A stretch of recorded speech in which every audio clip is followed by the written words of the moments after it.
Já vos aconteceu um livro prender-vos de tal maneira por causa das conversas dos personagens, ao ponto de você querer participar dessas conversas?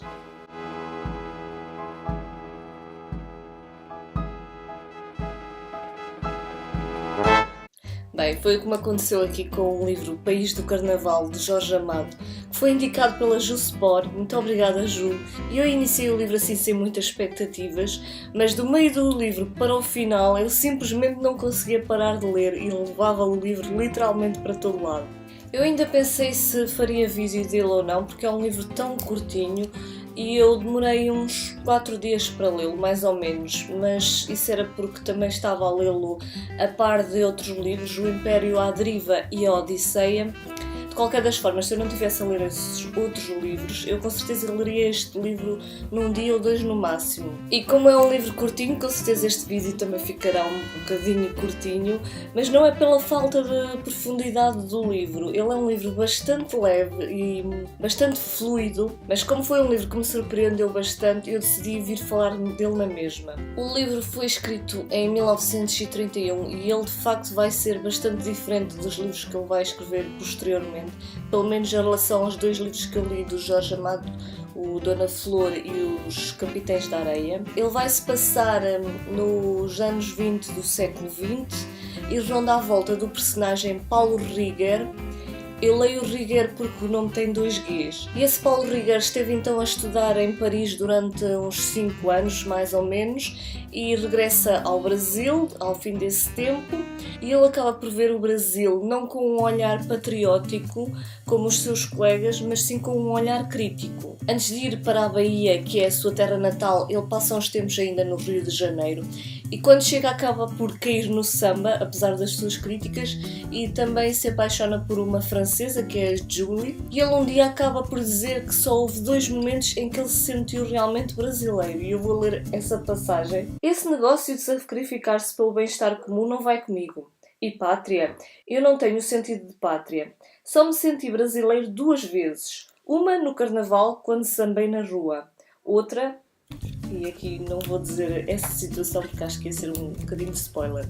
Passado uns tempos ele regressa então à Bahia e aí vai se juntar a um grupo de intelectuais dali da região e que acabam por se tornar grandes amigos, e esse grupo acaba por formar o Jornal Diário da Bahia.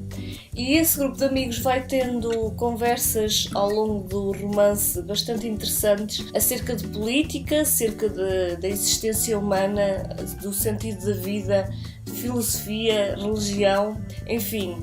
E essas conversas vão se entrelaçando com as suas vidas e com aquilo que lhes vai acontecendo na sua vida e com a busca de cada um da sua própria felicidade.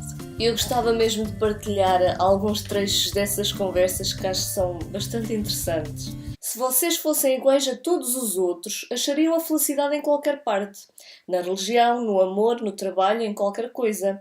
Mas como vocês são superiores, não a encontrarão nunca. A felicidade pertence somente aos burros e aos cretinos. Felizmente, nós somos infelizes. Outra passagem engraçada. Um rico homem ladrão deita-se com o estômago satisfeito e dorme o sono do mais inocente filho de Deus. Mas o pobre, que foi para a cama com o estômago a dar horas, esse desgraçado não conseguirá conciliar o sono com o remorso de não ter roubado. E sobre o vazio existencial. Depois, tédio. A mesma coisa, sempre. A Terra a girar em torno do Sol 365 dias. Um dia, outro dia. A Terra a girar sobre si mesma em 24 horas. Dia, noite.